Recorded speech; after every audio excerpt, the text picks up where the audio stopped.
A'udzubillahi minasyaitonirrajim. Bismillahirrahmanirrahim. Rabbi a'udzubika min hamazati syayatin wa a'udzubika rabbi ayahdurun. Rabbi ishrah li sadri wa yassir li amri wahlul 'uqdatam min lisani yafqahu qawli. Assalamualaikum warahmatullahi wabarakatuh. Alhamdulillahirabbil alamin. Segala puja-puji milik Allah Subhanahu wa taala yang atas rahmat, karunia, kasih sayangnya. Alhamdulillah, ibu dan bapak yang dirahmati oleh Allah, teman-teman dan sahabat semua, pagi hari ini seperti biasa kita beristiqomah di kajian Jasem kita ini, yang mudah-mudahan kajian kita ini menjadi wadah gitu ya, menjadi sarana untuk kita jeda sesaat, untuk kita terus belajar, untuk kita terus mengupdate pengetahuan, dan tidak berhenti di pengetahuan sih sebetulnya, tapi juga kita aplikasikan dalam kesadaran yang mudah-mudahan apapun yang dialirkan akan bermanfaat, dan kita bersyukur kita masih diberikan waktu dan kesempatan untuk saling belajar. Oleh karena itu, pertama-tama mari kita sama-sama doakan siapapun yang menjadi jalan pertemuan kita di pagi hari ini senantiasa mendapatkan keberkahan dari Allah Subhanahu wa taala. Amin. Salawat serta salam juga kita lupakan, kita sampaikan kepada seluruh nabi dan rasul, wabil khusus baginda besar kita Rasulullah Muhammad sallallahu alaihi wasallam, pada para sahabat-sahabatnya, tabi'in, pemuka-pemuka agama, wali-wali Allah, pejuang-pejuang bangsa, dan senantiasa sampai kepada kita sampai akhir zaman. Amin, amin ya Allah ya Rabbal alamin. Ibu bapak sehat semuanya? Alhamdulillah. Udah sarapan belum? Oh belum ya, pantas lemes ya. Oke. Seperti biasa hari ini kita belajar bersama lagi, dan saya selalu mendisklaimer bahwa saya bukan mau ceramah, bukan mau tausiah, bukan paling tahu, paling ngerti, tetapi hari ini kita sesama murid yang belajar terus, sesama murid yang terus mau mengupdate pengetahuan dan kesadarannya. Jadi hari ini sekali lagi disclaimer ya, ini bukan ceramah, bukan tausiah, tapi kita belajar sama-sama. Setuju Ibu Bapak, teman-teman ya? Oke. Sebelum kita mulai, ada baiknya kita hening dulu sejenak supaya kita beneran hadir utuh di sini saat ini, supaya pikirannya nggak nongkrong-nongkrong di tim gitu ya, digancit lah, di seterusnya gitu.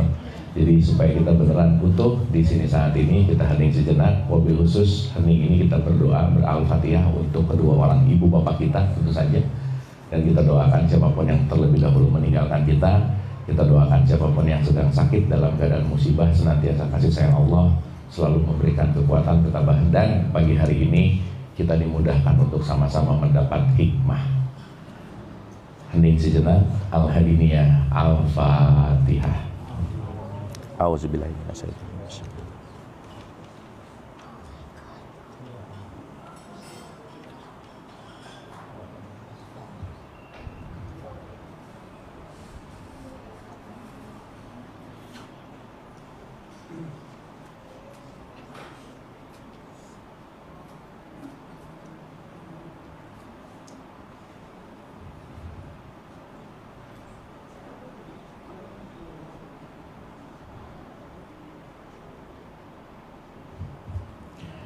Amin, amin, amin ya Allah ya Rabbal alamin. Terima kasih Ibu dan Bapak, senantiasa kita hadir utuh di sini saat ini, santai dan rileks dan siap untuk sama-sama belajar.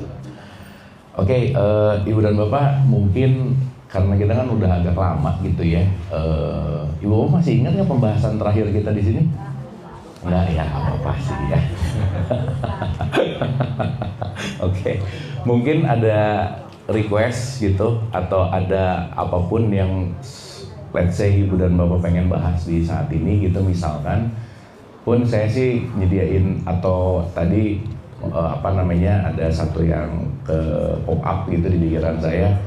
Rencananya kita mau bicara tentang kesadaran pendidikan berkeluarga sih gitu. Tapi kalau sebelum masuk situ ada pertanyaan dari Ibu dan Bapak, mangga silakan.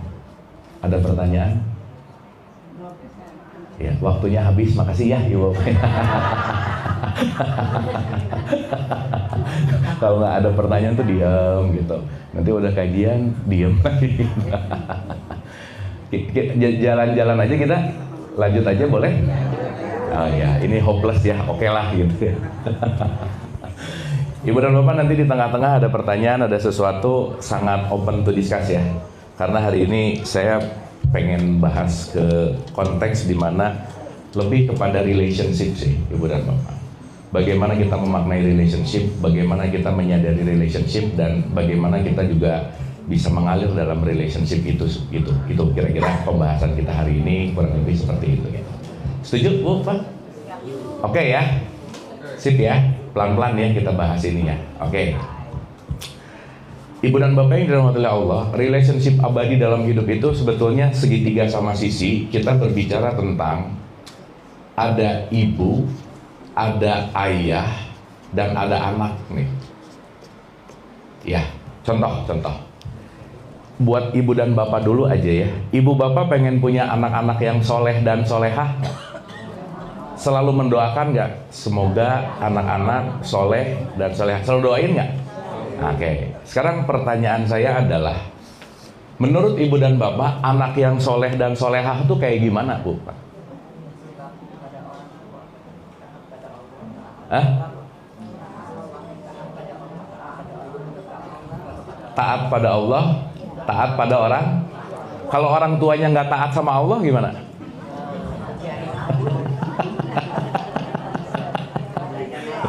Kok disuruh taat sama orang tua? Orang tuanya nggak taat nih sama Allah gimana? Oh, minta doain. Betul nggak? Karena hari ini maaf ya, banyak berbicara tentang semoga menjadi anak yang soleh atau solehah. Itu mindsetnya tuh soleh dan solehah itu outputnya itu biasanya menjadi anak yang religius gitu loh Bu. Betul nggak? Makanya ibu bapak pasti sering banget nanya ke anaknya, "Nah, udah sholat atau belum?" Gitu nggak? Iya. Tapi ibu bapak pernah nanya nggak ke anaknya, "Nah, di bagian sholat mana yang kamu nggak paham?" Pernah nanya gitu nggak? Nggak tuh. Bener ya deh ya? Enggak katanya. Betul nggak? Jadi sebenarnya ibu bapak pengen anak yang soleh itu yang gimana sih gitu? Kan itu yang menarik gitu. Sehingga maaf ya, jadi aja ada stigma bahwa maaf ya, ketika anak tidak taat sama orang tua disebutlah anak yang durhaka. Betul nggak? Padahal ya, sorry to say, kalau kita berbicara tentang kedurhakaan, si anak bisa durhaka juga jangan-jangan diinstal sama ibu bapak yang nggak jauh beda gitu Bu. Betul nggak Bu Pak? Oke, contoh aja ya, contoh. Ibu bapak saya sering nanyain ini supaya kita masuk ke dalam konteks yang namanya kesadaran gitu. Ya, saya mau nanya Bu Pak, tapi jawabannya nggak boleh lebih dari 1 detik. Maksud saya gini, begitu pertanyaan saya beres, ibu bapak langsung jawab gitu ya. Tapi dalam hati aja. Ya, dalam hati aja. Kenapa jangan lebih dari 1 detik? Kalau orang ditanya jawabannya lama, biasanya bohong Bu Pak, gitu aja. Ya. Nah, dia mikir dulu, karena jawaban yang jujur itu nggak ada alasan. Itu pure gitu. Oke? Sip ya? Pertanyaan saya tentang siapa Bu? Berarti siapa itu nanti jawaban ibu bapak pasti subjek. Entah itu siapa, nanti terserah ibu bapak tinggal pilih aja. Oke? Sip? Ibu bapak lemas-lemas gini sih, oke nggak ini? Oke, sip. Ya, siap ya, saya mau nanya, ibu bapak langsung ting jawab gitu. Kalau ada pertanyaan, siapa orang yang paling disayang dan paling berharga dalam hidup? Ya, jawab sekarang. Udah ya? Sip ya? Oke. Ada yang jawab ibunya, angkat tangan. Oke. Ada yang jawab anaknya? Ada. Ada yang jawab pasangannya? Ya, hampir nggak ada ya. Nah ini di mana-mana jawabannya gini Bu Pak ya. Begitu jawaban pasangan paling 1%. Jadi pasangan kurang berharga banget sih ya gitu ya. Oh iya ada. Oh nggak punya ya. Ya oke. Ibu bapak maaf ya. Ini pertanyaan tuh sebetulnya pertanyaan kalau dalam filsafat itu disebut eksistensial. Pertanyaan penting banget nih. Maaf ya. Lebih dari 95% pertanyaan ini dijawab. Silakan. Lebih dari 95% pertanyaan ini dijawab dengan orang yang paling berharga dan orang yang paling disayang pasti orang lain Bu Pak. Entah itu ibunya, entah itu anaknya. Berarti cuma 5% yang sadar bahwa yang paling berharga, yang aku sayang adalah diriku. Betul nggak? Berarti pertanyaannya, kalau 95% ngomongin faktor eksternal, cuman 5% yang beneran ngerti tentang siapa dirinya gitu. Sekarang tuh agak aneh loh Bu, Pak. Ada statement gini, pokoknya yang penting anak saya bahagia. Lah, kalau anaknya yang penting bahagia, terus ibunya nggak boleh bahagia gitu misalnya. Udah nggak? Yang penting sekarang orang tua saya bahagia gitu. Nah, yang penting orang tua bahagia, terus emang anaknya nggak boleh bahagia gitu. Padahal kalau kita mengacu ke dalam statementnya Al-Quran, peliharalah dirimu dan keluargamu. Jadi nomor satu siapa Bu, Pak? Diri. Dan yang menarik adalah yang mengingat untuk melakukan menyayangi diri, melakukan self-love, melakukan care terhadap diri, ternyata nggak banyak. Jadi hari ini banyak orang yang bahkan tidak mencintai dirinya gitu. Dan fakta sih kalau kita mau bicara. Pertanyaannya, gimana mau mencintai faktor eksternal kalau dirinya aja nggak dicintai gitu loh Bu? Ibu Bapak maaf ya, maaf banget nih. Kalau orang sering marahin dirinya, udah pasti terrefleksi dia pasti sering marahin orang lain aja. Kalau orang banyak benci sama orang lain, udah pasti nomor satu yang paling dibenci dirinya aja.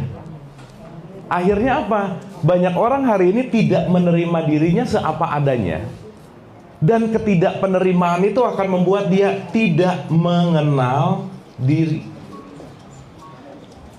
Berarti kalau tidak mengenal diri, udah pasti nggak percaya diri. Yang berharap bahwa, maaf ya Ibu Bapak ya, once kita nggak punya self-love, once kita tidak mencintai diri, beda ya Ibu Bapak antara self-love dan selfish itu beda tipis memang. Tapi once Ibu Bapak saya, kita semua craving atau mencari kasih sayang dari luar, perhatian dari luar, semua dari luar, siap-siap Ibu dan Bapak semuanya pasti kecewa aja. Karena nggak akan ada orang yang menyayangi diri kita sebaik kita menyayangi diri sendiri gitu. Sampai sini oke? Sip ya? Berarti pertanyaannya, kalau kita mau bicara dalam konteks membentuk anak soleh dan soleha, yang pertama dibentuk siapanya dulu Bu? Iya. Dan ini jadi, ya maaf ya, meskipun menjadi orang tua emang nggak ada sekolahnya sih. Iya. Semuanya learning by doing. Tetapi, maaf banget nih, kalau kita tidak memutus rantai kebiasaan warisan pendidikan atau kebiasaan di keluarga, itu problem keluarga di situ-situ mulu Bu, Pak. Dari zaman kakeknya sampai cucunya problemnya itu mulu gitu. Dari zaman kapan hari sampai sekarang problemnya itu mulu. Kenapa? Karena kita mewariskan sesuatu yang tidak berubah gitu kira-kira. Dan yang sangat fatal dan yang sangat menarik adalah banyak yang diwariskan ini justru bentuknya hanya dalam wilayah dogma dan doktrin. Sampai sini oke Bu, Pak? Sip ya? Oke sampai sini? Sip. Nah, maka hari ini kita akan bahas nih.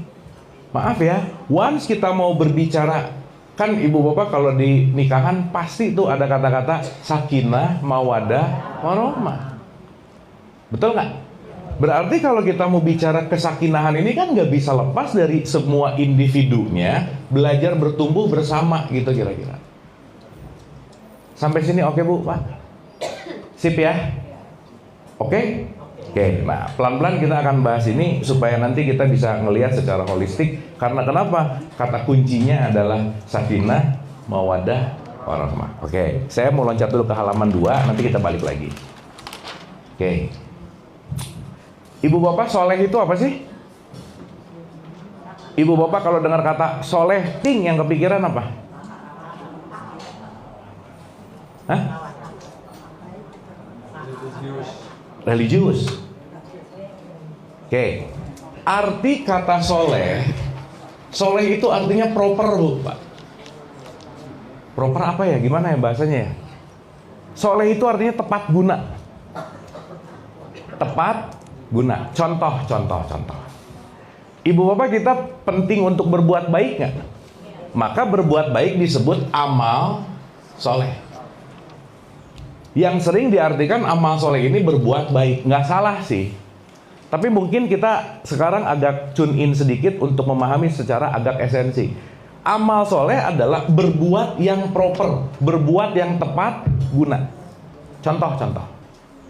Ibu bapak kalau kita mau sedekah ngasih 100.000 boleh nggak? Tergantung. Kalau yang orang yang kita tolongnya lagi jatuh ke sumur, nolongnya jangan ngasih 100.000, ngasih tali gitu loh Bu, Pak. Bener nggak ini? Aduh saya mau nolong mas ya, ini kasihin 500.000, bukan gua perlu tali nih gitu. Oke, sampai sini. Berarti kalau kita berbicara soleh itu proper itu tepat guna. Berarti nanti kata kuncinya adalah selaras gitu. Sip ya. Kan kadang orang ditolong bukan hanya perlu uang. Let's say dia perlu didengarkan gitu misalnya Bu, Pak. Sekarang ngasih uang mulu tapi nggak perhatian gitu misalnya. Kan jadi nggak soleh gitu. Oke, sampai sini. Berarti kalau sekarang ada kata-kata menjadi anak yang soleh, menjadi anak yang apa kalau gitu? Proper, tepat guna.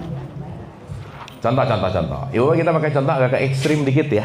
Agak ekstrim dikit. Kalau saya pakai batik ke undangan, soleh nggak? Kalau saya pakai batik ke undangan, soleh nggak? Soleh, kenapa? Tepat guna. Sip ya. Nah kalau ada ibu-ibu ke undangan pakai bikini, soleh nggak? Nggak tepat gitu.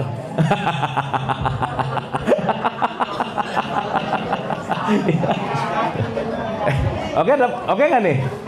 Nah sekarang saya balikin, kalau ada orang pakai bikini di pantai, soleh nggak? Soleh, itu namanya proper, alias tepat guna. Pakai topi di kepala, soleh. Pakai sepatu di kaki, soleh. Itu namanya tepat guna. Berarti kesolehan itu artinya dia tepat guna. Atau kita sebut sinkronitas atau disebut selaras. Sampai sini oke? Sip. Nah sekarang saya tanya, berarti kalau pengen punya anak yang soleh, anak yang selaras, betul nggak? Dengan apa? Diam lagi nih ah. Berarti ada keselarasan nggak kira-kira? Iya, dengan apa? Dengan dirinya lah.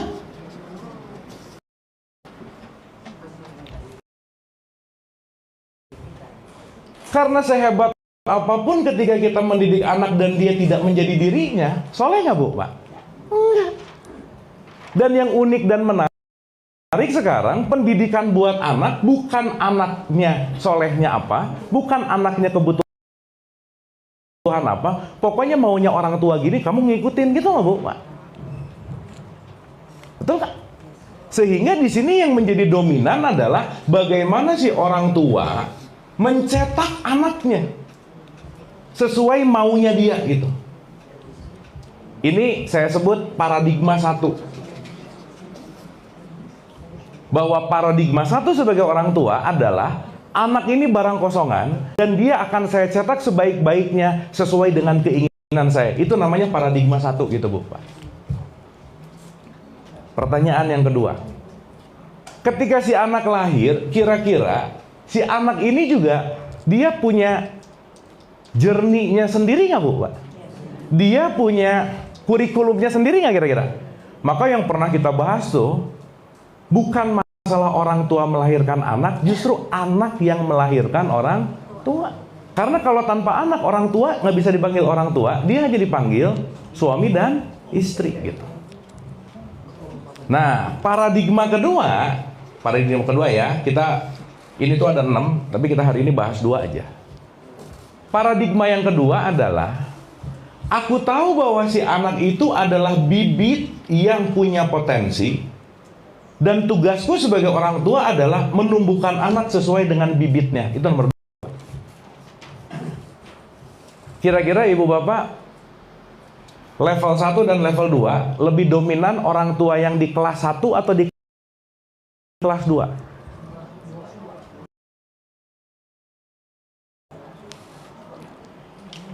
Ibu Bapak jawab aja nggak apa-apa sih Bu, Pak.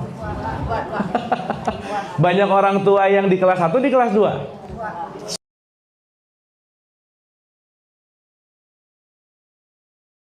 90% di sini.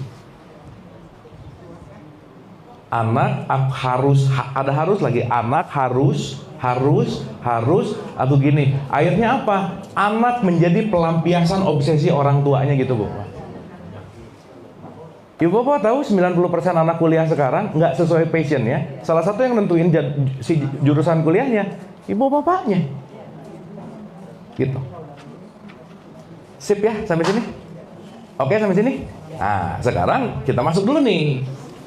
Supaya nanti kita ngerti bahwa hubungan ini semua itu adalah hubungan yang sangat esensial gitu Bu. Maka balik ya, once kita tidak memahami ini sebagai relationship abadi lah bahasa gampangnya, pembelajaran abadi, kita akan melihat ini parsial gitu, nggak holistik gitu. Ya, oke ibu bapak kita pemanasan dulu belum mulai nih. Oke nggak ini? Sip, paham ya? Oke. Nah sekarang baru kita mau mulai. Bismillah ya. Kita akan pelan-pelan ngebedah ini. Kita switching dari yang satu ke dua gitu. Contoh. Ibu bapak pernah dengar kata-kata innalillahi wa inna ilaihi rajiun? Pernah nggak? Sering. Ibu bapak kalau dengar kata innalillahi wa inna ilaihi rajiun, ting yang kepikiran apa? Ya oke lah ya, benar. Gitu, mending innalillahi kita. Tuh nggak sadar-sadar amat juga sih biasanya. Tetapi statement itu akan menjadi sebuah fundamental kita untuk menyadari bahwa semua berasal dari dia. Semua apa Bu? Berasal dari dia. Jadi tidak ada di semesta raya, saya pinjam di tradisi Islam, dianya itu disebut Allah. Kalau mau pakai bahasa universal, ini kita sebut the true source, sumber utama.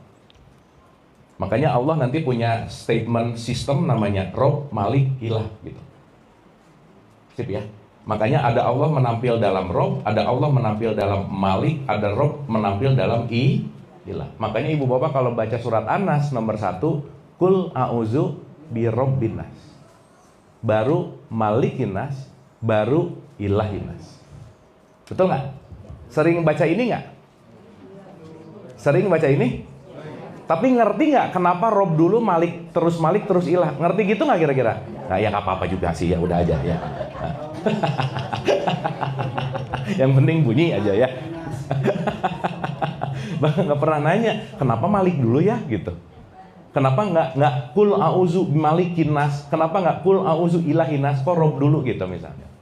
Anyway itu nanti kapan-kapan kita bahas. Dah. Pertanyaan Bu, Pak. Maaf ya.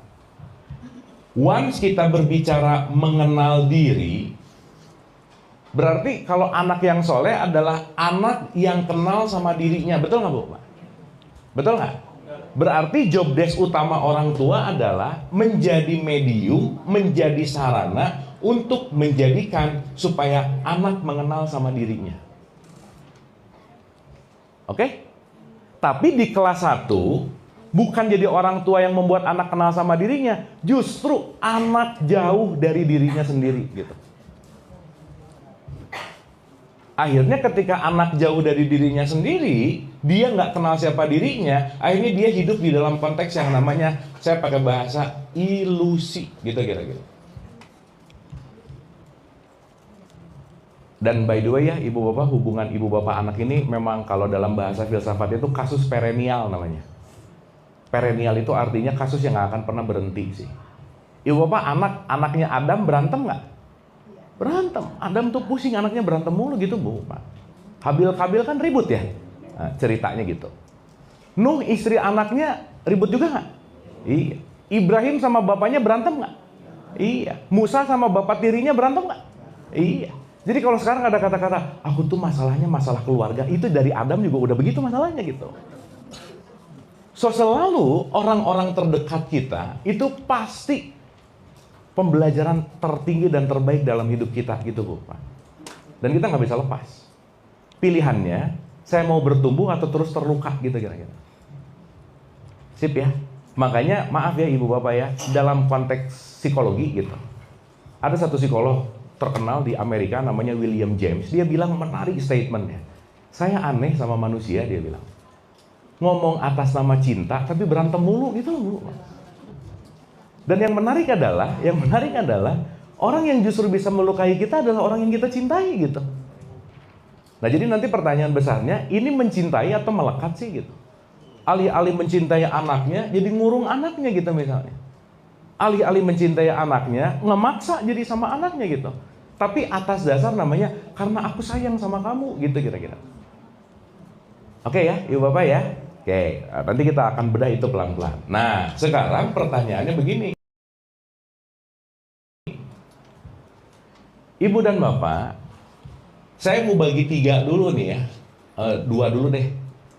Ada sumber sejati, ada diri sejati. Gini. Abu itu yang mana, Pak? Yang mana? Abu itu yang mana? Ini. Tubuh. Semuanya, tubuh. Kalau besok saya ganti nama jadi Michael, si abunya tetap ada nggak? Nah, ini salah satu kebingungan kalau dalam perspektif ini. Banyak orang nggak bisa ngebedain mana diri, mana identitas.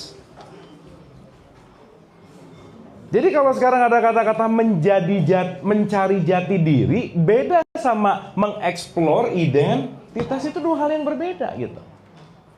Ibu Bapak mohon maaf, abu itu diri atau identitas? Hah?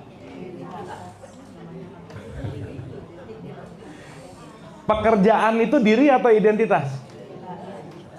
Status sosial itu diri atau identitas? Oke? Berarti menjadi ibu itu diri atau identitas? Ayah itu diri atau identitas? Semua jangan-jangan kita tidak bisa membedakan mana diri dan mana identitas. Akhirnya apa? Kita terjebak dalam identity gitu. Sekarang saya tanya, di ruangan ini ada bagian kita yang berbeda dan ada bagian kita yang sama, Bu, Pak. Saya nanya yang samanya dulu. Persamaan kita di ruangan ini apa, Bu, Pak? Nah, kita semua adalah manusia. Betul nggak? Maka kalau kita semua manusia, kita adalah manusia yang tertutup oleh identitas. Jadi perbedaan kita di sini yang beda apanya? Identitasnya. Tapi sama-sama manusia nggak? Sama. Jadi kalau identitas membunuh kemanusiaan, kan nggak bagus, Bu. Mentang-mentang aku orang Islam, aku mengkafirkan orang Kristen gitu misalnya. Padahal mau Islam mau Kristen, jangan-jangan dua-duanya hanya berhenti dalam wilayah identitas. Ibu Bapak di sini Islam nggak? Islam, apa buktinya? KTP. Lo betul nggak? Dibuktikan hanya dalam bentuk yang namanya identitas. Jadi maksud saya, Ibu Bapak, maaf saya ulang-ulang ya. Kalau kita Islamnya baru identitas, belum aman hidupnya gitu. Karena keislaman itu tidak terletak pada identitas, bukan. Tapi terletak pada diri. Sampai sini oke? Sampai sini oke? Maka kalau bicara diri, bicara manusia. Tapi kalau bicara identitas, itu bicara orang, Bu, Pak. Sok, Ibu Bapak, saya mau nanya, kalau ketemu teman baru nih di arisan, baru kenal banget. Pertanyaannya yang mana? Ibu orang mana atau ibu manusia mana? Yang mana? Orang. Jadi dia lagi nanya apa? Identitas. Betul nggak? Sip.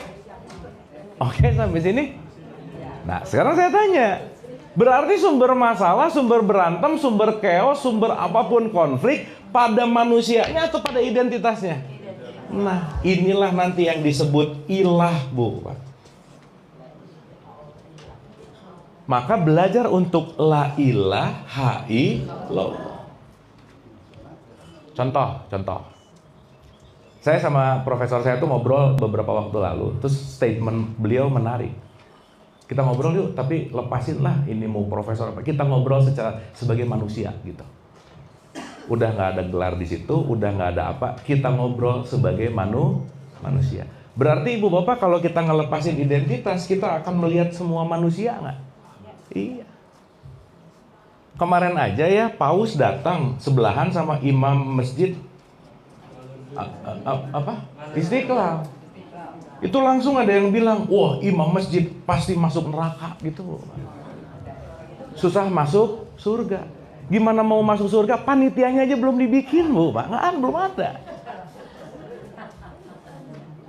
Betul nggak? Padahal yang kita lihat di sini hanyalah dua orang yang identitasnya tapi dua-duanya manusia nggak? Nah gitu. Sip. Jadi ibu-ibu khususnya nih, ibu-ibu waktu ngelahirin anak, ibu-ibu ngelahirin orang atau ngelahirin manusia? Nah ibunya aja ragu-ragu gimana? Ini orang apa manusia gitu? Betul nggak? Karena nanti kita akan menyadari, once kita nggak ngerti mana diri, once kita nggak ngerti mana identity, itu dua hal yang PR banget gitu, Bu. Ya nggak usah jauh-jauh lah. Agama identitas bukan, Bu, Pak? Iyalah. Sesama agama aja berantem, beda mazhab ribut. Kunut nggak kunut ribut, gini begini ribut. Betul nggak, Bu, Pak? Iya. Kenapa? Karena perspektifnya di sudut pandang orang. Makanya PR besar kita adalah kul a'udzu biro binas. Belajar menjadi manusia gitu. Sampai sini oke? Sampai sini oke? Berarti seruangan ini persamaan kita apa, Bu? Nah, jadi kalau nggak mau ribut, lihatlah sisi manusianya. Jangan lihat identitasnya. Jangan menghormati gara-gara pangkat, berarti dia menuhankan pangkat. Menghormati gara-gara jabatan, menghormati gara-gara kenapa? Lupa bahwa itu semua adalah identitas. Oke, Bu, Pak? Sip? Paham? Nah, pertanyaan berikutnya. Berarti kalau saya mau mengenal diri, perlu melepaskan identitas dulu nggak? Iya. Sekarang saya tanya, Bu, Pak, maaf ya. Begitu kita lahir banget, punya identitas nggak? Begitu brojol, lahir nih, langsung gitu. Dia beridentitas nggak? Belum. Ya kan anaknya siapa kan identitinya setelah kan. Nah, kalau dia tidak dikasih anaknya siapa, tidak kasih keturunan siapa, dia hanya manusia nggak kira-kira? Iya. Berarti pertanyaan besarnya, maaf ya, ini penting banget untuk kita sadari nih Ibu Bapak. Kalau di Quran ada di surat 32 ayat 9, aku tiupkan ruh gitu misalnya. Bahwa ruh itu adalah yang langsung datang dari pusat lah gitu kira-kira. Bahwa kalau kita melihat dari perspektif ini, kita adalah ruh yang dikemas jasad yang sedang belajar menjadi manusia. Berarti ruh yang ada di saya sama ruh yang ada di ibu bapak, ruh yang sama nggak? Hah? Ruh yang ada di saya dan ruh yang ada di ibu bapak, ruh yang tunggal nggak kira-kira? Iya. Maka kalau kita gambarkan Allah ini sebagai lautan, ruh ini hanyalah percikannya. Tapi datang dari lautan yang sama nggak? Iya. Berarti siapapun kita ini yang ada, itu kalau mau pakai perspektif ini, kita semua datang dari source yang sama gitu. Tapi bisa berantem nggak hari ini? Bisa, orang source-nya sama tapi berantem kan aneh ya Bu Pak. Berarti kalau orang masih berantem dalam wilayah identitas, berarti dia belum cukup mengenal diri. Berarti jangan-jangan dia mengidentifikasikan dirinya dengan yang namanya identitas gitu. Sampai sini oke? Sip? Oke? Dikit lagi ya Ibu Bapak ya. Ini dikit lagi pusing nanti di sini ngerti aja gitu. Karena harus pusing dulu kita. Kalau nggak pusing nggak mikir masalahnya gitu. Ya. Ibu Bapak by the way sering berpikir nggak? Enggak, Ibu Bapak tuh banyak pikiran, bukan sering berpikir ya, beda. Pikiran iya banyak, tapi nggak berpikir sih gitu. Ngulang-ngulang pikiran mulu ya. Nah makanya saya banyak nanya supaya berpikir gitu. Sip ya, pelan-pelan. Ibu Bapak kalau lautan ini kan tetesannya kan asin ya. Kalau kita bicara mau merasakan asinnya lautan, kan nggak harus minum satu lautan, betul nggak? Satu tetes mewakili nggak? Itulah disebut wakil, namanya khalifah gitu loh, Bu. Aku meniupkan ambasadornya gitu. Berarti kita bisa hidup gara-gara ada ini nggak, Bu, Pak? Ini. Makanya kalau pakai bahasa yang agak lebih dalam, kita tuh setidaknya ada 3 kelahiran dalam hidup ini. Lahir secara tubuh biologis, nggak lama psikologisnya lahir, nggak lama kita akan menyadari tentang spiritual birth gitu. Sadar bahwa aku bukan tubuh, aku bukan nama. Karena tubuh dan nama hanyalah sesuatu yang dilekatkan gitu. Nah, bahayanya ketika melekat kepada identitas, dia jadi lupa diri. Ibu bapak kalau di Quran banyak ayat-ayat yang kata-katanya gini nggak? Ingatlah. Banyak nggak? Berarti kalau Quran suruh ingatlah, yang bacanya lagi ingat atau lagi lupa? Nah, makanya kita semua di ruangan ini amnesia massal, Bu, Pak. Lupa aja. Iya. Lupa diri karena melekat kepada identitas. Jadi berantem. Sok ibu bapak perhatiin kalau ada bayi yang baru lahir, sebelahnya putih, sebelahnya hitam. Nggak ada yang ngejelek. Hitam lu jelek, nggak ada, Bu. Iya.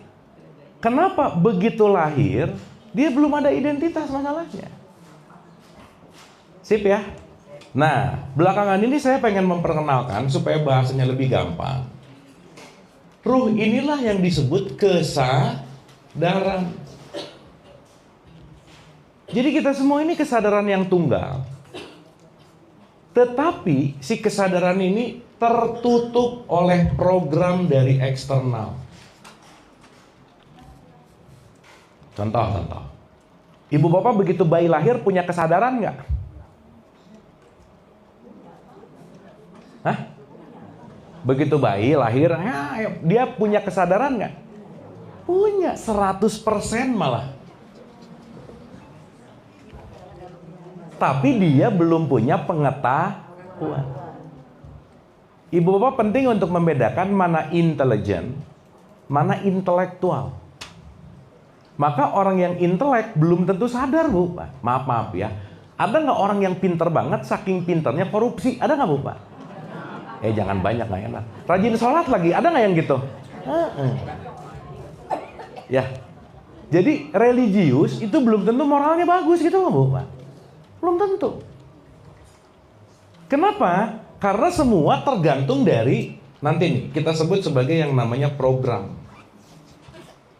Makanya kalau di surat 16 ayat 78, aku keluarkan kamu dari perut ibumu, kamu nggak tahu apa-apa, tapi aku berikan pendengaran, penglihatan, akal pikiran, agar kamu bersyukur. Jadi ibu bapak maaf ya, bayi yang baru lahir, nggak tahu apa-apa memang, tapi dia berkesadaran. Contoh, ini ibu-ibu waktu anaknya brojol ya, ibu nggak ngelesin, nah nanti les dulu menyusui ya, dilesin, gitu nggak?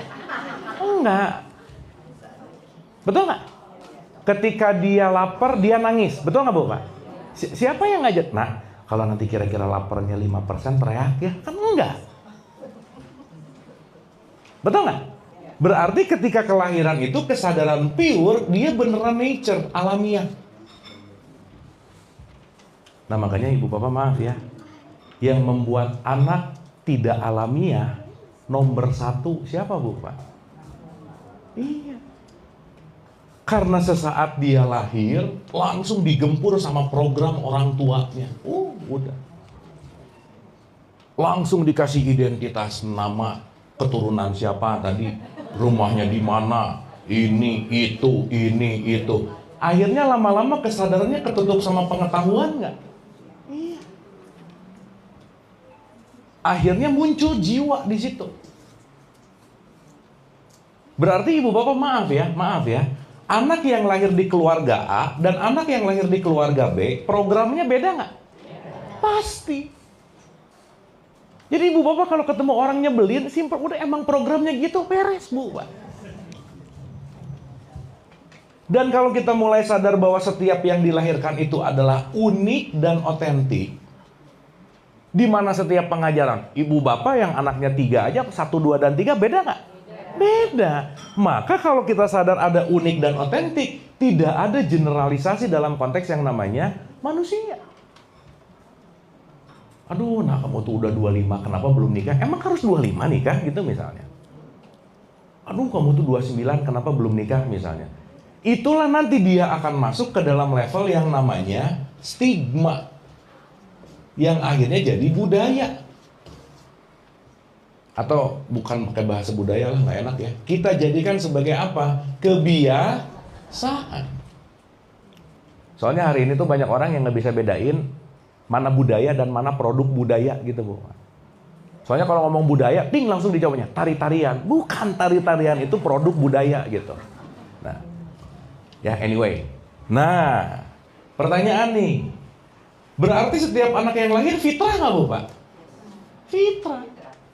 Fitrah itu artinya belum banyak virus, belum banyak tempelan, dia pure, dia murni dalam konteks kesadarannya 100%. Oke? Sip ya? Begitu dia masuk ke dalam satu family, si 100%-nya berkurang nggak? Kenapa berkurang? Diinstal program keluarga. Jadi kalau boleh saya gambarin, anak yang baru lahir itu kayak ibu bapak kalau beli laptop dari toko. Dikasih operating system tapi belum ada programnya. Kalau ibu bapak mau nge-zoom, install Zoom nggak kira-kira? Iya, kalau ibu bapak mau ngedit video, install Final Cut Pro gitu misalnya. Install Audacity, terserah deh. Berarti si semua anak ini tergantung instalan orang tuanya nggak kira-kira? Iya. Jadi ibu bapak maaf ya, kalau ibu bapak anaknya sekarang nyebelin, lihat siapa yang install, udah gitu aja. Bener nggak ini? Ini yang lucu komplain, aduh anak saya tuh bandel banget. Lah ibu dulu installnya apa? Ya udah.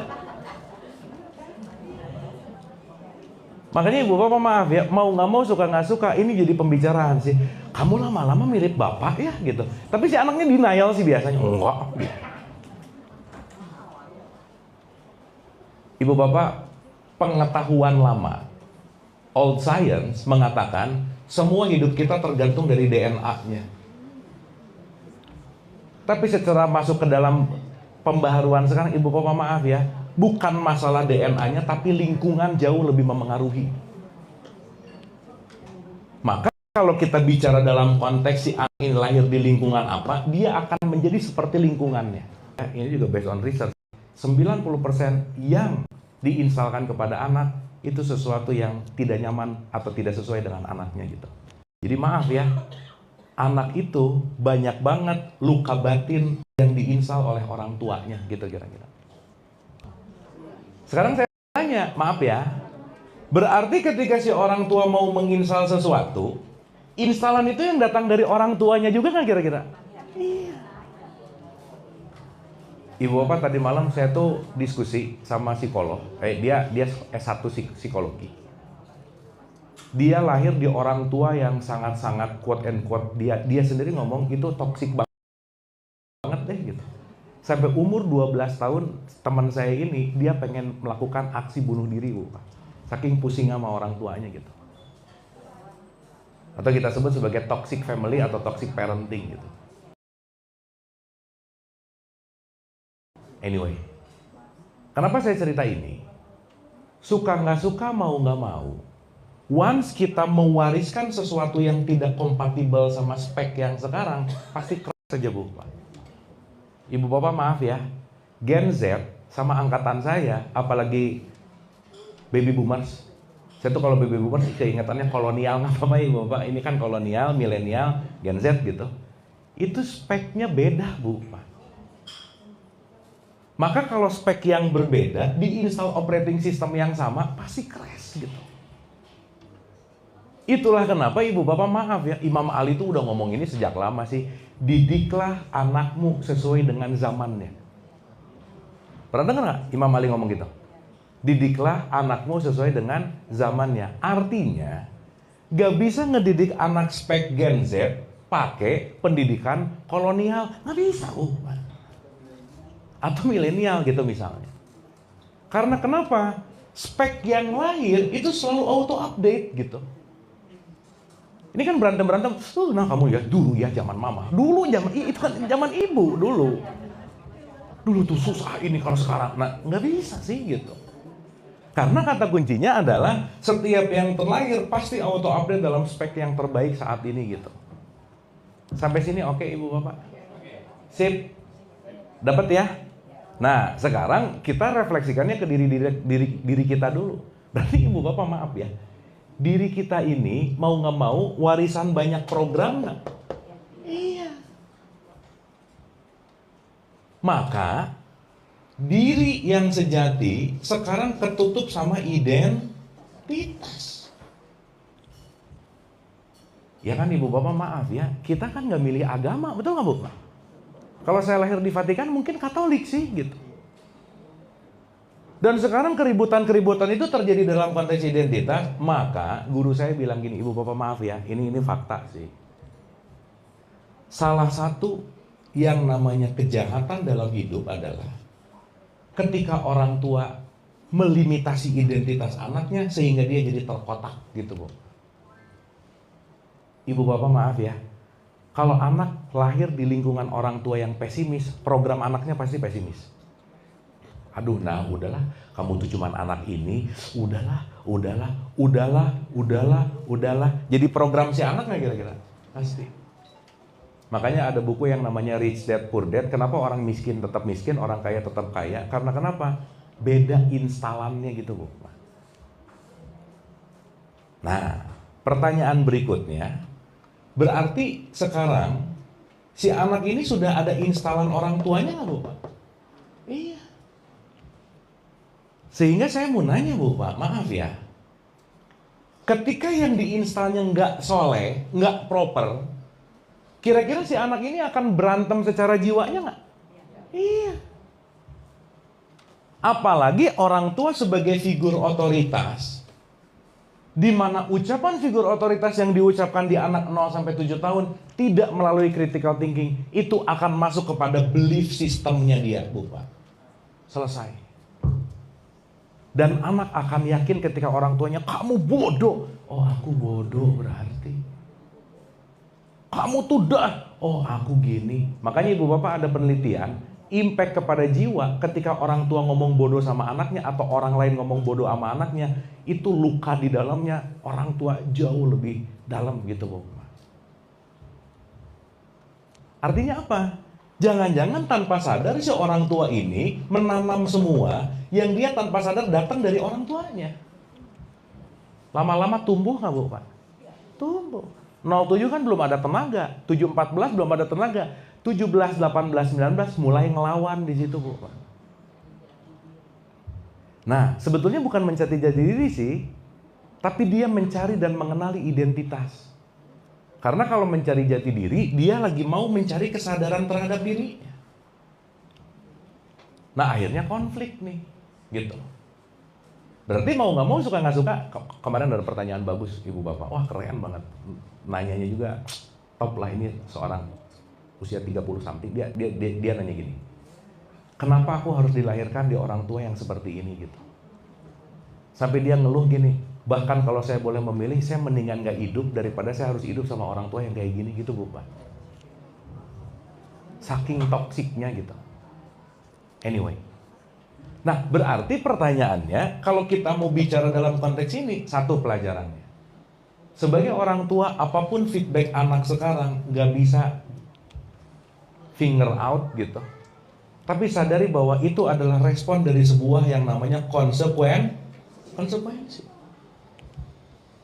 Maka ibu bapak maaf ya, once kita tidak memperbaiki program ini, maka nggak akan pernah berubah gitu. Sementara sekarang banyak orang tua mau tahu, mau pengennya anaknya soleh, outputnya apa? Rajin dalam melakukan ritual gitu misalnya bu. Bagus dalam tahapan tertentu iya. Dan justru sekarang lebih bangga lagi, aduh anak saya tuh dengar saya banget taat. Kalau anak udah taat banget berarti dia nggak punya pendirian loh bu Pak. Ngikut mulu gitu. Berarti dia nggak bisa berani bilang enggak misalnya, nggak bisa mengeluarkan unek-uneknya, nggak bisa banyak hal lah gitu Bu Pak. Dan sorry to say, kalau ini tidak diregulasi, itu dia akan menjadi program yang dalam tanda petik berkelanjutan seperti itu gitu. Sampai sini oke Bu Pak? Sip ya? So, kata kuncinya, karena nanti lebih asik kita berdialog ya gitu Ibu Bapak. Jadi kita semua terpapar virus identitasnya Bu Pak. Iya. Makanya Ibu Bapak kalau dalam perspektif tasawuf ya, pelajaran tasawuf yang paling esensial adalah melihat siapapun bukan pada identitasnya gitu. Makanya di Al-Baqarah 115 itu ada kata-kata, kemana saja kamu menghadap, di situ wajah Allah. Ibu Bapak maaf ya, kalau saya masih pakai kacamata identitas, gimana mau ngelihat Allah di semuanya? Orang nanti ada like or dislike, betul nggak Bu Pak? Ngelihat tandanya beda dikit, oh sorry, nggak temenan. Ngelihat gayanya beda, oh sorry, kita beda kubu. Kenapa? Karena yang dilihat menggunakan kacamata identitas. Dan Ibu Bapak maaf ya, identitas bisa dituhankan nggak? Iya, jadi jangan-jangan selama ini bukan menuhankan Allah, tapi menuhankan identitas. Karena lupa untuk membedakan mana diri dan mana identitas. Sampai sini oke Bu? Sip ya? Nah, maka dari tahapan ini kita bikin grafik lagi nih. 1. Siapapun yang terlahir sekarang udah pasti nih ya, semuanya udah terpapar oleh yang namanya identitas. Maka kesadaran yang tertutup oleh program, tertutup bahasa Arabnya kafir. Berarti kalau kesadaran saya ketutup sama ego saya lagi jadi orang kafir nggak Bu Pak? Iya. Jadi kafir itu bukan urusan beda agama, beda keyakinan, bukan. Ketika kamu menjadi bukan tertutup oleh identitas, maka kamu tercover oleh yang namanya identity. Nanti identity itu akan berkaitan sama ego sih, gitu kira-kira. Sip ya?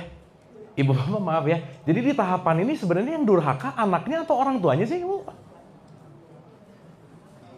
Hah? Kamu nak anak durhaka lah? Kan yang ngajarin ibu gitu. Betul nggak? Makanya saya selalu bilang gini Bu, maaf ya. Kan mengandung untuk brojolnya anak tuh anggap aja 9 bulan tuh. Betul nggak? Maka sejatinya yang terbaik kalau kita ngelihat dari perspektif kesadaran, jadi orang tua tuh cuma 9 bulan aja sih Bu. Tapi begitu anaknya lahir, jadilah teman bertumbuh. Karena anak yang dihadirkan pasti guru besar hidup kita Bu, Pak. Udah itu aja. Pasti ada pesan penting di situ gitu. Nah yang menarik di level 1 tadi, oh ini anak kosongan, nggak tahu apa-apa, aku yang akan memoles dia sesuai dengan keinginanku. Lupa kalau setiap anak itu sekali lagi adalah benih. Maka apa yang udah pernah kita bahas ulang-ulang, orang tua tuh tugasnya cuma satu, jadi tukang kebun. Udah gitu aja Bu. Jelas dia ngasih pupuk sama benihnya, tapi yang bahaya hamanya juga orang tuanya sih gitu. Kenapa? Hama-hama orang tua overthinking lah, membandingkan lah. Kan, Ibu Bapak maaf ya, ini saya selalu juga ulang-ulang. Tidak akan ada orang berubah karena sering dikasih wejangan. Nggak ada Bu. Dikit-dikit nasihat, dikit-dikit wejangan, nggak akan berubah aja. Kenapa? Perubahan selalu datang dari yang namanya contoh. Dan anak itu adalah pencontoh terbaik kepada orang tua. Jadi nanti ini kalau kita mau pakai hukum, kita bicara tentang hukum refleksi. Jadi sampai sini, oke Ibu Bapak ya. Dirubah paradigma bahwa soleh itu bukan rajin ke masjid, bukan. Meskipun rajin ke masjid adalah toolsnya, iya. Soleh itu bukan masalah, maaf ya, bukan masalah ritual base dalam konteks kelihatan religius, bukan. Itu adalah jembatan. Tapi kesolehan adalah apakah si anak ini bisa menerima dirinya gitu. Apakah si anak ini bisa menemukan passionnya gitu. Apakah dia nyaman dengan apa yang dia kerjakan sekarang gitu. Anyway, saya bicara ini di wilayah dewasa ya, ibu bapak ya. Kalau anak kecil kan nggak gitu juga, kan ada polanya nanti. Artinya, pertanyaan nih. Ibu bapak tahu Nabi Ibrahim di At-Tahiyat terakhir, betul? Sekarang saya tanya. Ibrahim ini anak yang soleh atau kalau pakai bahasa umum dia adalah anak yang durhaka, kenapa namanya dipanggil waktu sholat? Betul nggak Bu, Pak? Itu. Bahkan di surat 4 ayat 125, Ibrahim adalah orang yang top of the top lah, gitu kira-kira. Maka apa sih pelajaran itu? Ibu bapak pernah dengar nggak? Ibrahim disuruh menyembelih Ismail, pernah dengar nggak? Iya. Berarti disuruh nyembelih anaknya nggak kira-kira? Dan ibu bapak dengar kata nyembelih ini bukan urusan sama golok, bukan loh ya. Tapi menyembelih di situ artinya apa? Sembelihlah apapun yang kamu dapat dari orang tuamu dulu, supaya kamu tidak mewariskan pendidikan yang sama, pengetahuan yang sama, kesadaran yang sama, kebiasaan yang sama. Karena kenapa? Anak adalah individu yang beda dengan orang tuanya gitu loh Bu, Pak. Sip ya? Oke sampai sini? Duh, ibu bapak diam-diam gini. Oke ibu bapak. Oke ya? Oke. Dan kalau sekarang, ini ibu bapak, kata kuncinya ya, maaf ya, usia 40 adalah usia di mana puncak dari kristalisasi karakter Bu Pak. Jadi 40 up ya, mau melakukan reprogramming, PR banget gitu aja Bu Pak. Maka saya selalu ulang-ulang dan ini juga bagian dari knowledge di parenting. Once ada problem dari orang tua sama anak, mending rubah dari anaknya. Kenapa? Karena dia lebih mudah untuk melakukan yang namanya perubahan program gitu kira-kira. Makanya kalau udah usia 50, 60, 70, 80, itu udah mengerak tuh programnya gitu kira-kira. Tapi bukan berarti nggak bisa, bukan. Tapi kata kuncinya, dia sudah beneran dalam program namanya. Gitu. Nah, jadi Ibu dan Bapak dalam perspektif ini, apa sih inti dari pembicaraan kita? Bahwa siapapun mau konteksnya orang tua sama anak. Sekarang kan lagi kasus heboh tuh ya, anaknya gimana, orang tuanya gimana, apa dan udahlah ya, itu pembelajaran gitu. Tapi kata kuncinya adalah semua adalah teman bertumbuh. Jangan lupa bahwa si anak punya passion, dia punya jalannya sendiri, dia punya kurikulumnya sendiri.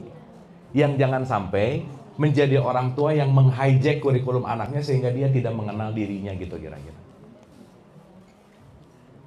Ya, so Ibu dan Bapak, intinya adalah kita semua sudah terpapar oleh program lama. Yuk, program lama ini pelan-pelan dikikis, Bu. Kenapa? Program lama ini biasanya udah masuk ke dalam belief system. Ibu bapak tahu patung pancoran ya? Tahu ya? Dari saya lahir sampai sekarang gini terus Bu. Nggak pernah gini, nggak pernah. Berarti dia mematung terus dan dia nggak pernah berubah dan dia stagnan. Betul nggak? Berarti kalau pikiran kita mematung dari 5 tahun lalu, 10 tahun yang lalu, itulah kenapa jangan menyembah berhala gitu. Berhala itu bukan masalah patungnya, bukan, tapi pemikiranmu yang nggak pernah dinamis misalnya. Kesadaran yang nggak dinamis gitu misalnya. Sehingga apa? Kita selalu menggunakan metode yang sama, tapi berharap hasilnya yang berbeda gitu kira-kira. Habis sholat, apakah kamu menjadi orang yang bermanfaat gitu misalnya. Habis sholat, apakah kamu jadi pandai memaafkan gitu misalnya. Kan kata kuncinya ada di situ gitu. Sementara ibunya waktu sholat ngomong Bismillahirrohmanirrohim. Lagi sholatnya ibunya ngomong atas namamu yang penuh kasih sayang. Betul nggak Bu Pak? Beres sholat nyuruh anaknya sholat. Woi kamu sholat. Gimana sih gitu. Tadi ngomong welas asih, nyuruh anak sholat, marah-marah gitu Bu Pak. Betul nggak? Sip ya? Jadi sekali lagi, jangan lupa selalu ada hukum proyeksi. Semua pasti diproyeksikan dan kata kuncinya adalah semua teman bertumbuh untuk belajar sama-sama gitu kira-kira. Oke Bu, Pak? Sip ya? Dapat ya? Kesimpulan dulu, habis gitu kita diskusi ini. Sekali lagi ya, saya simpulkan dulu. Ada hukum dalam semesta raya itu disebut hukum repetisi, Bu, Pak. Dimana kalau hukum repetisi ini terjadi ketika tidak ada perubahan, tidak ada yang namanya kedinamisan. Maka jangan lupa, hidup itu selalu dinamis. Berarti hukum hidup yang namanya dinamis adalah kemampuan kita memiliki nilai yang namanya adaptif. Once kita tidak beradaptasi, siap-siap akan punah dalam tanda petik. Once kita tidak mau belajar, siap-siap akan banyak chaosnya gitu. Dan once kita tidak mau mengupdate operating system kita, pasti itu akan banyak konfliknya. Itulah kenapa ibu bapak, menua itu pasti, mendewasa itu pilihan. Ibu bapak maaf ya, orang makin tua pasti makin dewasa nggak? Belum tentu. Sip ya. Maka untuk mendewasa pilihan, apakah aku mau merubah diriku untuk menjadi yang namanya membaru gitu kira-kira. Makanya kalau old conventional thinking terus, ya dia akan ada di level itu terus sih gitu kira-kira. Sip ya Bu, Pak. Jadi sekali lagi, wujud dari sakinah mawadah warohmah. Makanya di ayat 32, di ayat undangan tuh, yang demikian itu berlaku bagi orang-orang yang mau berpikir. Betul nggak Bu, Pak? Iya. Ibu Bapak harus bisa bedain ya. Ibu Bapak lagi banyak pikiran atau lagi berpikir, itu beda sekali lagi. Nah. Dan yang menarik adalah lebih dari 98% emang nggak mikir sih Bu, Pak. Yang dilakukan hanyalah kebiasaan yang diulang-ulang. Berarti kalau kebiasaan yang diulang-ulang responnya sama terus nggak? Sama. Kalau responnya sama terus, hasilnya sama terus nggak? Tapi tiap hari berubah supaya jadi lebih baik. Nggak bisa Bu. Nggak bisa nanam cabai, doa, ya Allah jadikanlah durian. Nggak bisa Bu, orang nanamnya cabai. Sama apa bahasan kita, kalau anaknya bibitnya cabai dan jangan didurian-duriankan gitu maksud saya. Oke Bu, Pak. Semoga punya pandangan yang lebih luas tentang soleh, solehah, tentang keluarga sakinah, tentang ketaatan tadi gitu ya, bahwa atiullah wa ati rasul sih gitu. Maka ya ibu bapak sekali lagi, maaf banget nih, gak ada perintah di Quran yang memerintahkan ikutilah ibu bapakmu, gak ada Bu. Tapi yang ada, pergaulilah atau bangunlah relationship yang baik dengan ibu bapakmu. Jadi maaf banget, tidak semua orang tua layak untuk diikuti. Dan nanti kata kuncinya adalah semuanya bertumbuh bersama. Pertumbuhan bersama itulah yang disebut litas kunu ilai. Atau yang disebut dengan yang namanya sakinah.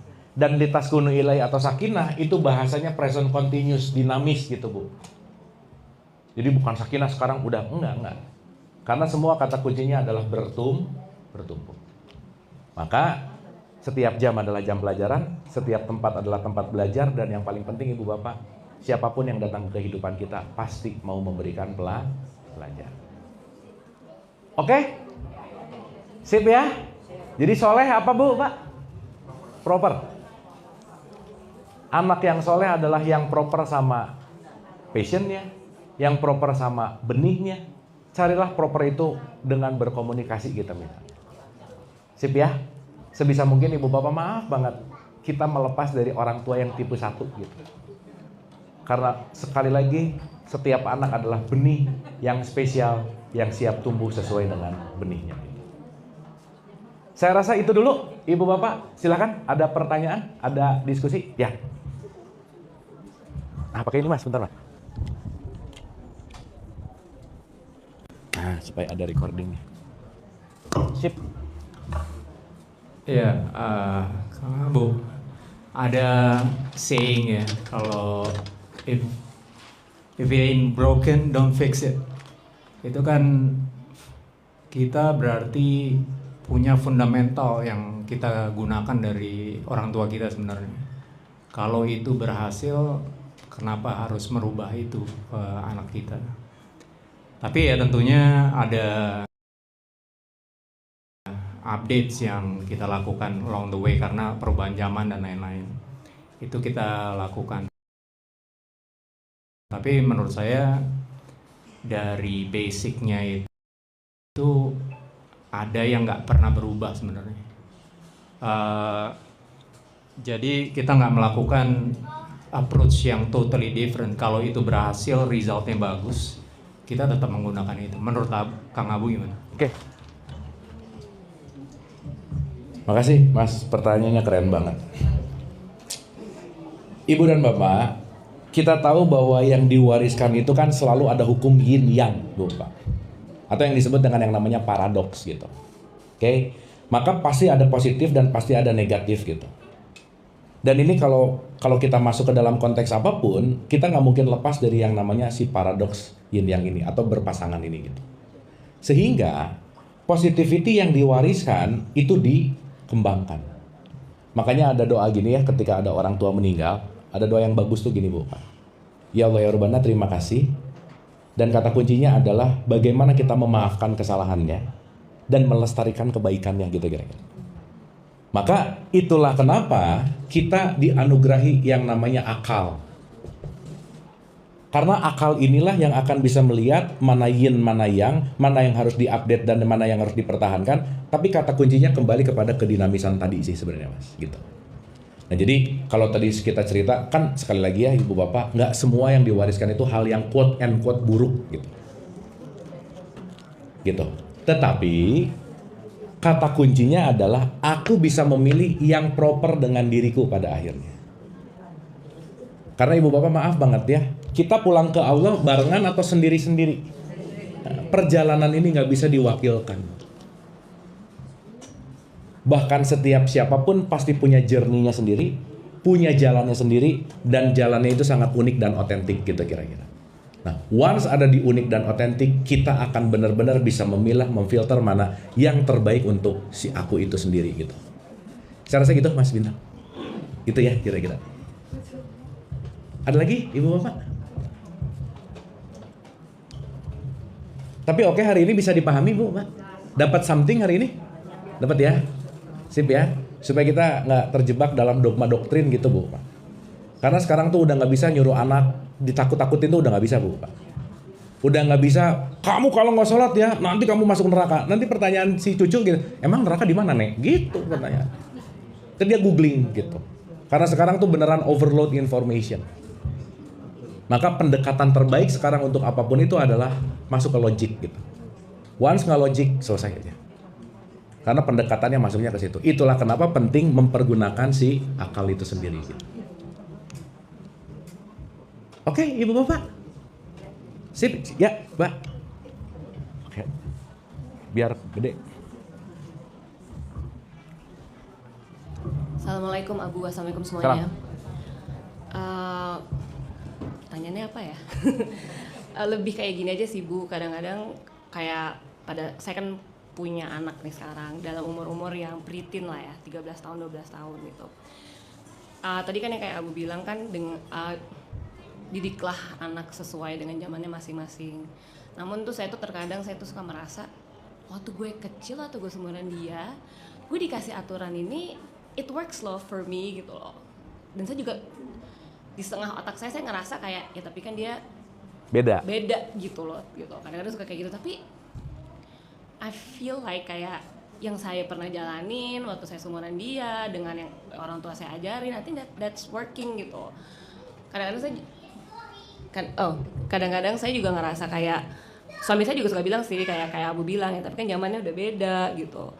Nah di situ tuh saya kadang-kadang tuh suka kayak ada dilemanya gitu. Iya saya jadi kayak ya udah deh kamu coba do yang what you think it's right. Tapi at the same time saya akan memantau gitu. Tapi di saat saya kayak ada, aduh jangan kayak gitu kayak tepi jurang nih kayak, aduh jangan. Tapi suami saya tuh suka kayak udah you just let her gitu. Kalau ya tadi kan aku bilang kan jadi jangan jadi mengotak-kotakan. Siapa tahu kalau di otak kamu itu pinggir jurang, ternyata kalau di dia malah jadi jalan baru gitu. Yes. Tapi kan saya sebagai seorang ibu tuh kayak jangan, ini nggak boleh, ini jangan. Aduh gimana sih, jadi panik sendiri. Itu kayaknya ibunya overthinking deh. Aduh, iya itu juga ya dok. Tapi jadi dokter. Itu bener sih Bu gitu. Jadi kadang-kadang saya juga ada kayak anxiety feelingnya gitu loh, Bu ya gitu ya. Karena saya emang orangnya tuh gampang anxiety-an gitu. And kadang-kadang saya juga jadi mikir kapan saatnya untuk kayak let it go, kapan saatnya untuk kayak ya mantepin gitu atau gimana gitu. Kadang-kadang saya juga kayak saya takut kalau misalnya, karena saya kejadian juga sih kayak saya terlalu protektif sama dia gitu. Emang bener kata Abu bilang, jadi dia kayak melakukan sesuatu apa kayak ini boleh nggak kayak ini boleh nggak, jadi kayak suka nanya-nanya mulu gitu. Tapi ada saatnya yang kayak pada saat kayak oke lo boleh deh, tapi dari jauh kan deg-degan gitu. Kasih Oke, thank you.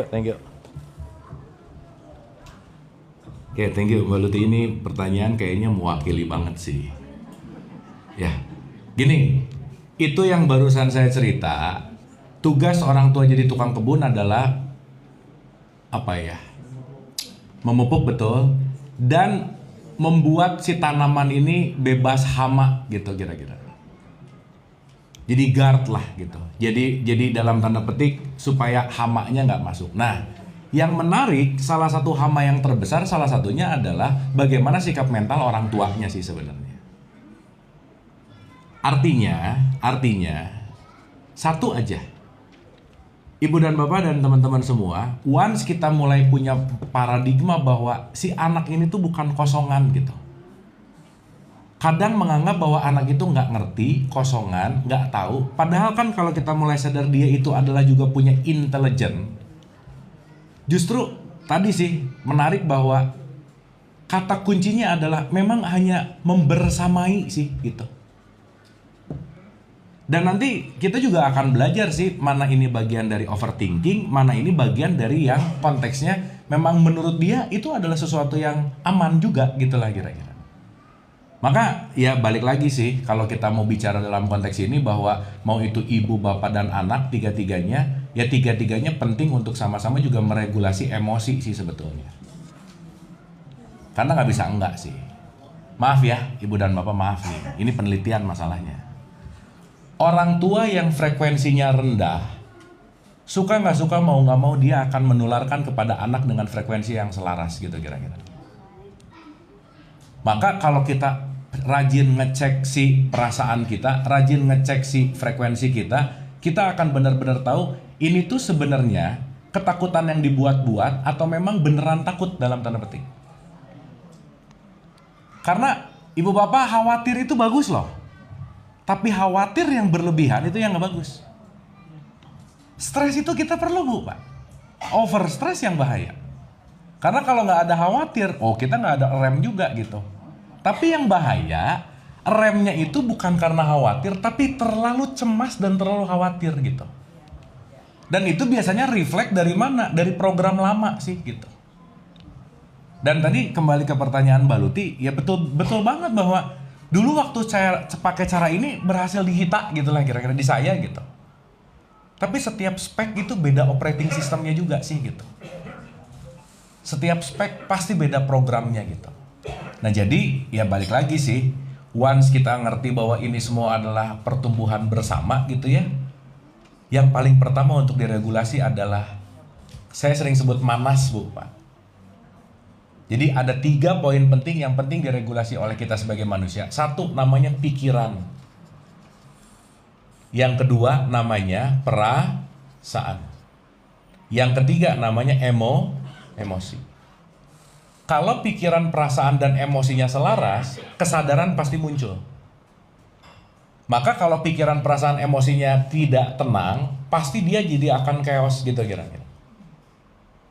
Maka kalau emosi nggak bisa diregulasi, pasti perasaan nggak beres. Ingat, satu perasaan dia punya ribuan pikiran.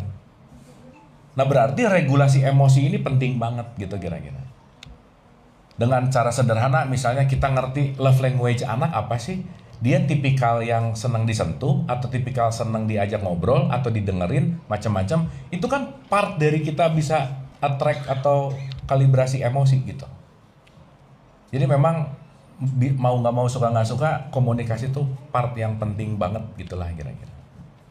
Itu sih Mbak Luti. Jadi make sure aja bahwa kecemasan itu adalah kecemasan gara-gara dia kenapa-kenapa, atau karena akunya yang over cemas gitu kira-kira. Over anxiety gitu. Kan kita bakal kerasa sih ya ibu bapak kalau kita lagi, ya maksudnya kalau kita pelajari terus tentang pikiran, perasaan, emosi gitu. Nah ibu bapak, saya komain sedikit aja ya.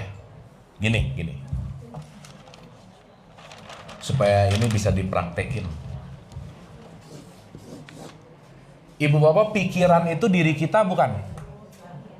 Hah? Pikiran diri kita bukan? Bukan alat. Pikiran, perasaan, emosi. 3 hal ini easy come, easy go. Betul nggak? Ibu bapak pernah marah 24 jam nggak? Enggak. Easy come, easy go. Jadi pikiran, perasaan, dan emosi ini semua tamu. Berarti kalau pikiran ada, dan detik ini mikir ini, nanti mikir. Setiap pikiran berubah nggak? Berubah. Yang nggak berubah apanya? Setiap perasaan berubah nggak? Berubah. Yang nggak berubah apanya? Setiap emosi berubah nggak? Berubah. Yang nggak berubah apanya? Dirinya, kesadaran. Paham ya? Maka ada kesadaran dan yang aku sadari. Maka latihan terbaik supaya nggak overthinking, berjaraklah antara pikiran dan aku sejati. Karena pikiran, kalau kita mulai berjarak dengan pikiran, kita yang akan menyaksikan pikiran.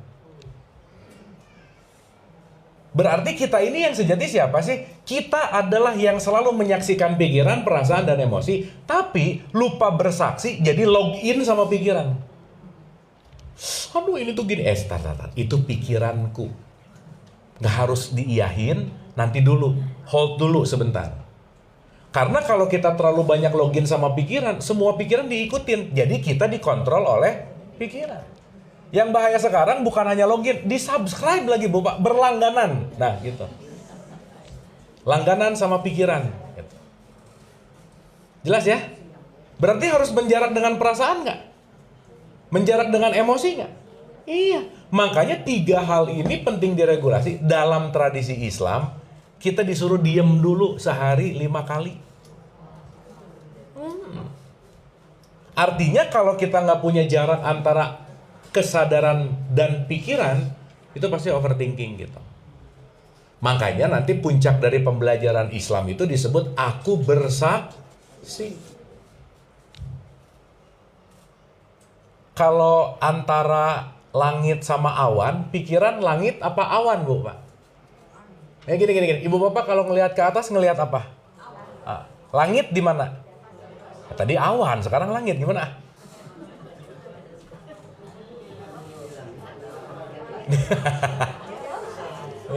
Langit itu artinya sesuatu yang tinggi. Ya. Maka kesadaran itu langitnya. Pikiran itu awan-awan yang datang.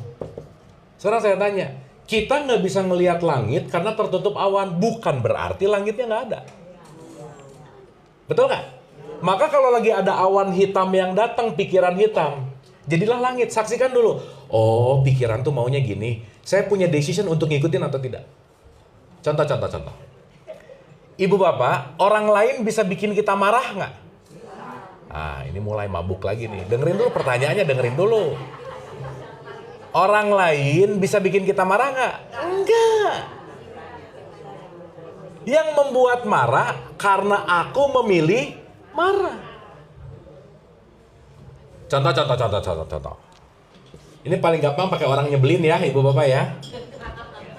Ada orang nyebelin, ya nyebelin. Kira-kira kalau kita ngelihat orang itu nyebelin, satu, apakah orang itu memang menyebalkan atau aku memaknai kalau dia menyebalkan? Yang mana? Aku memaknai. Berarti nyebelin atau enggak tergantung dari apa? Pemaknaan. Betul nggak? Maka di saat tahu nyebelin, tar. Oh, aku memaknai dia nyebelin. Oh, oke. Ingat, semua di luar diri kita sebetulnya netral. Berarti ini kaitan sama emosi nggak? Kaitan sama perasaan nggak? Kaitan sama pikiran nggak? Maka regulasi emosi penting nggak? Iya. Hal yang terpenting dalam meregulasi emosi satu, Bu, Pak. Gimana cara meregulasi emosi, Bu, Pak? Olahraga, Bu, Pak. Once tubuh nggak pernah gerak, emosi pasti nggak oke. Emosi nggak oke, perasaan pasti nggak oke. Perasaan nggak oke, pasti pikiran nggak oke. Berarti emosi menentukan akhlak nggak? Makanya saya selalu bilang, rajin olahraga membuat akhlak lebih baik. Kenapa? Membuat emosi jadi lebih stabil. Makanya dalam semua ritual agama pasti ada gerakan tubuhnya. Betul nggak, Bu, Pak? Iya. Makanya ritual itu pasti ada gerakan. Kenapa? Gerakan itu kaitannya sama apa? Your emotion. Karena nanti pikiran akan membuat image di otak kita dan itu akan mengeluarkan chemistry, kimia. Jadi kalau orang yang pikirannya ribet banget gitu, Bu, yang keluarnya apa coba? Kortisol terus. Iya. Yang keluarnya tuh, aduh udah deh, hormon-hormon. Contoh ya, ibu bapak tahu ya bahwa ibu bapak marah 5 menit, sistem imun tubuh kita tuh mati 6 jam, Bu, Pak. Jadi kalau pengen cepat mati, sering marah aja, udah, pasti cepat mati. Kenapa? Karena sistem imunnya drop terus gitu. Nah, berarti pertanyaannya ketiga hal ini kan penting diregulasi gitu. Gitu kira-kira. Sip ya, Mbak Luti ya. Jadi kata kuncinya adalah tahu boundaries, mana kekhawatiranku yang berlebih, mana kekhawatiran yang real, dan itu semua kembali kepada jam terbang sih.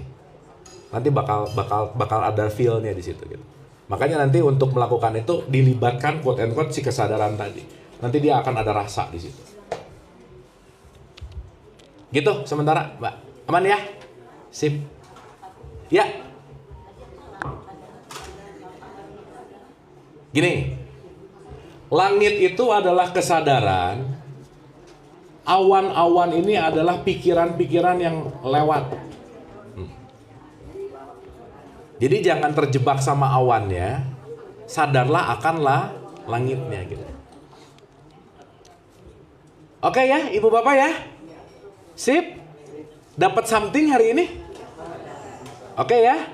Mudah-mudahan bukan hanya anaknya yang soleh, tapi ibu bapaknya juga ikut soleh gitu lah kira-kira. Amin. Atur nuhun. Sebentar lagi juga masuk zuhur. Ibu bapak kita doa sebentar dan kita tutup pertemuan kita hari ini. Santai dan rileks. Al-Hadiniyah. Al-Fatihah. A'udzubillahi minasyaitonir. Alhamdulillahirrabbilalamin ar-Rahmanirrahim Maliki yaumiddin Iyyaka na'budu wa iyyaka nasta'in ihdinas siratal mustaqim Siratal ladzina an'amta 'alaihim Allahumma rabbighfirli wa liwalidayya warhamhuma kama rabbayani shaghira Rabbana atina fid dunya hasanah wa fil akhirati hasanah wa qina adzabannar wa adkhilna jannata ma'al abrar ya aziz ya ghafar ya rabbal alamin subhana rabbika rabbil izzati amma yasifun wa salamun alal mursalin walhamdulillahi rabbil alamin. Amin amin ya Allah ya rabbal alamin. Ibu dan bapak terima kasih atas perhatiannya, semoga bermanfaat. Mohon maaf lahir dan batin. Ibu bapak tetap sehat dan bahagia. Hatur nuhun, wabillahi taufiq wal hidayah. Assalamualaikum warahmatullahi wabarakatuh.